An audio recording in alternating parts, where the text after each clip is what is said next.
All right. Happy New Year, everyone. I hope. We'll see, I guess. Finally trimmed my beard at least. So that's something. So there's a lot of best of the years floating around pretty much everywhere. But I tend to like these wrap ups. I'm a sucker for top lists as well, tier lists, rankings, what have you. Mostly pointless, but I enjoy them. I tend to enjoy them. So this is kind of a summary of the stuff I've read, with a focus on my top five reads, excluding rereads of 2023. So I've read 114 books this year, making 2023 the most meager reading year since 2018. Still, 114 is a rather good number, all things considered, and as usual, it's thanks to audiobooks on double speed. Even though I do use Audible, here in Sweden at least, there are at least three subscription services that with audiobooks where you can listen to as many books as you want for a very reasonable fixed price. So that's why why this is doable. Anyway, when I looked at what I've been reading, five books stood out. As I said, not counting rereads, they are not ranked, just the five that stood out to me. There isn't much fantasy on here, a bit unexpected. There's one historical fiction, two post apocalypses, one horror, and one, I would say, soft sci-fi. So let's start with a soft sci-fi one. That would be this one, The First 15 Lives of Harry August by Claire North. Found this one via YouTube channel Media Death Cult. And this is just a delightful and rather short page turner about Harry, who isn't a wizard. You're not a wizard, Harry.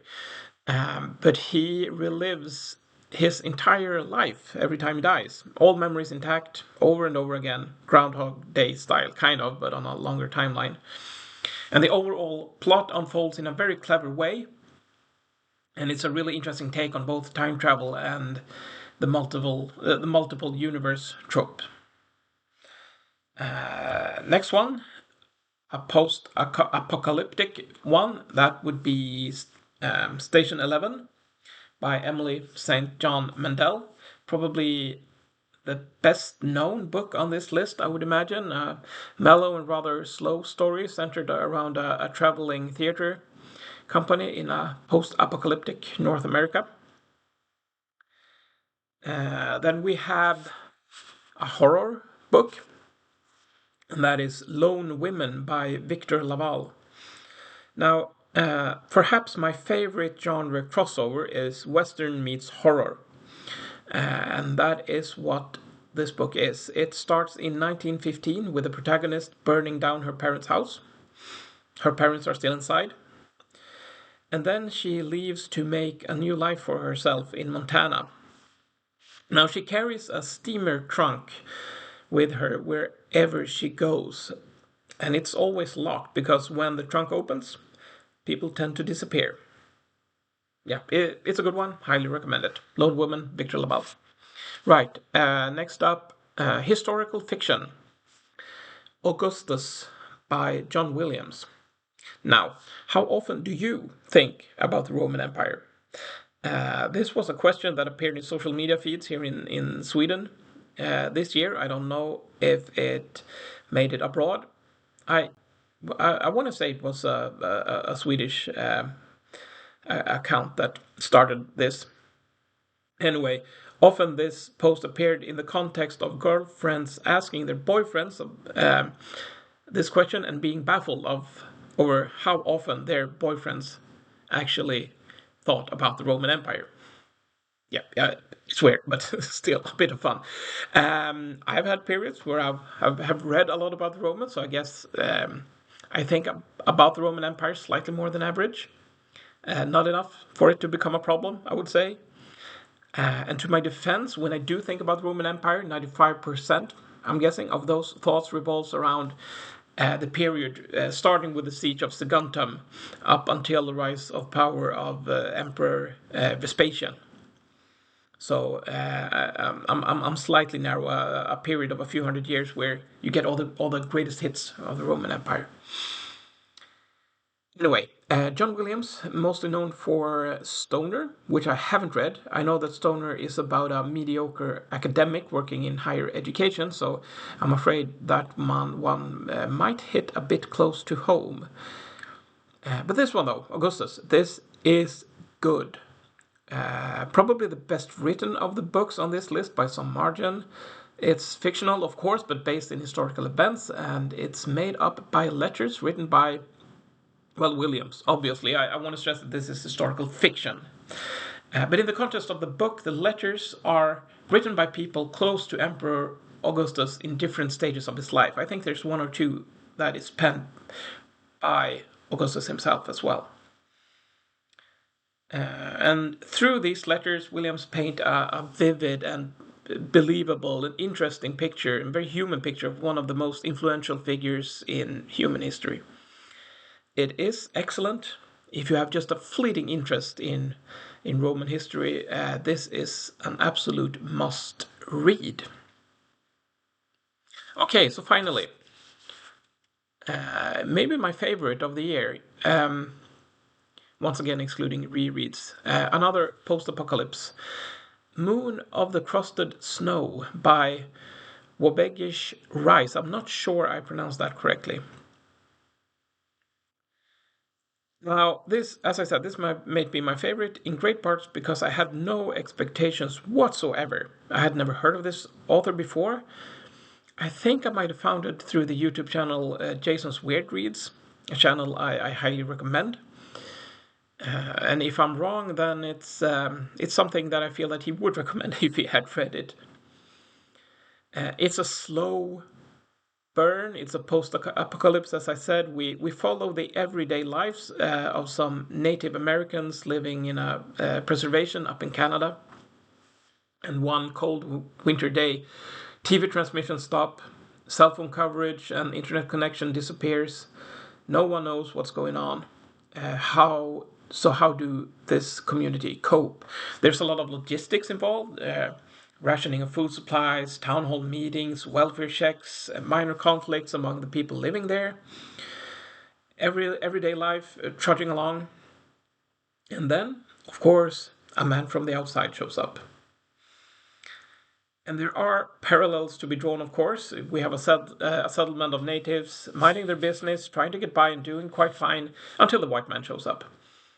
There are a few things that aren't perfect. It's obvious that this is a debut novel, so the language is a bit clunky at times, and there's some unnecessary exposition, especially in the beginning. But I feel that it kind of works to the book's advantage because the prose isn't overly polished, it also makes it more grounded, as we are told the story through the eyes of kind of your everyday man, your blue collar worker. Also, I'm not the biggest fan of some of the more spiritual themes, as I'm not a fan of overly religious themes in general, and I do not like his use of dream sequences. But that aside, this is a very good book. I absolutely get some Stephen King vibes here, and I'm not talking about the horror elements. Even though some of them appears later on in the book, but rather when I compare it to Stephen King, I'm talking about the focus on characters and settings and atmosphere and pacing. Feels quite Stephen King-ish. It's a rather short book with a slow but steady build-up. Nothing spectacular by any means, but just an enjoyable read. And I actually reread it, finished it day before yesterday. And the main reason being that I discovered that he recently released another novel, a sequel set about a decade after the events in this book. So I decided to refresh my memory before starting the next one. So yeah, highly recommended, and very much looking forward to the sequel. Of course, now I have a different set of expectations as well. But we'll see. I have high hopes um, for the next book, what might turn out to be a series or just 2 books. Anyway, I didn't read as much fantasy this or sci-fi this year as I thought that I had when I looked at the list. Just a short run through of the stuff I've read related to sci-fi and fantasy. Still excluding rereads. Nothing that really blew my mind. I started the year by finishing William Gibson's Sprawl trilogy, an author I want to enjoy more than I actually do because I like to feel clever, and Gibson fans seem to be clever, but I'm not clever enough. I read some Alaskan stuff I hadn't read before. Night of Knives by Esselmont. Had a video on that one. 3 or 4 Porcelain and Corbel Brooch novellas. I won't go into them here though. I read the Green Book Saga by Fonda Lee. Not bad, but probably the greatest disappointment of the year, considering the relentless hype surrounding these books. I actually quit the book after just a couple of chapters into the first book, and then I decided to pick it up again later on, and I listened to the whole trilogy on audiobook. Might do a separate video on that one. I thought it was fine, but nothing that will stick with me. Speaking of stuff that I quit and picked up again, the 5 Warrior Angels series by the brilliant booktuber Brian Lee Durfee. I just started it again, and I'm enjoying it much more the second time around, because I quit the series a bit in maybe half through the second book or something like that. Started over again just this week, and I'm enjoying it a lot more now. Just goes to show the value of rereads and how much one's enjoyment of a book is dependent on just, mood on a specific day. I have read, let's move on here. I've read the Greenhollow duology by Emily Tesh, cozy and warm and pleasant. A couple of books. After 2 short novels, I'm not going to continue. Speaking of slow burns, I read 3 stories in the Singing Hills cycle by Niveau. Very short, but there are slow burns and there are slow burns, and this burned way too slowly for me to stay awake. I read the Dreamblood duology by N.K. Jemisin. It's okay, but not close as good as the Broken Earth trilogy. Read the Siege trilogy by K.J. Parker, slightly above middle of the road, entertaining, reasonably short, nothing that stuck with me. The Wounded Kingdom Trilogy by R.J. Barker, also yet another assassin series. Middle of the road, slightly interesting. Premise about an assassin and her apprentice being hired to stop another assassin from murdering a prince. We also follow the process where a character who in any other story would be a revengeful, bitter antagonist turns out to be a reasonable and rational person, although be it drunk most of the time, who befriends the protagonist. And it's a really sweet depiction of this merging friendship. I read The Tales of Fred, the Vampire Accountant by Drew Hayes. The entire thing, 7 books, rather short and really easy to read. Just a wonderfully silly little series of urban fantasy. If you, like me, isn't a fan of the Dresden File, but you want something whimsical and easygoing, this might be up your alley. It's just lighthearted, happy-go-lucky, yay friends. Doesn't pretend to be anything else than that. If your favorite character dies, you can be sure there's some sort of fake out happening. They will be back. I read what I first thought was a standalone, but I realized it's going to be a series. It's The Adventures of Amina al-Serafi by S.A. Chakraborty. All right, S.A. Chakraborty. Anyway, best cover art of the year for sure. It's gorgeous. I really liked the first 2/3 of the book when I read it. In retrospect, I think I was overly enthusiastic. So once again, a middle-of-the-road book. If you want a middle-aged female protagonist getting the band back together, I recommend the Crimson Empire series by Alex Marshall instead. That's one of my all-time favorites, really. And I ended the year by revisiting Discworld for the first time in about 25 years. Hogfather, man, it felt great to be back in Ankh-Morpork, facing death. And yeah, that's it for now. Let's kill the mule, and I'll see you in the next one whenever that will happen.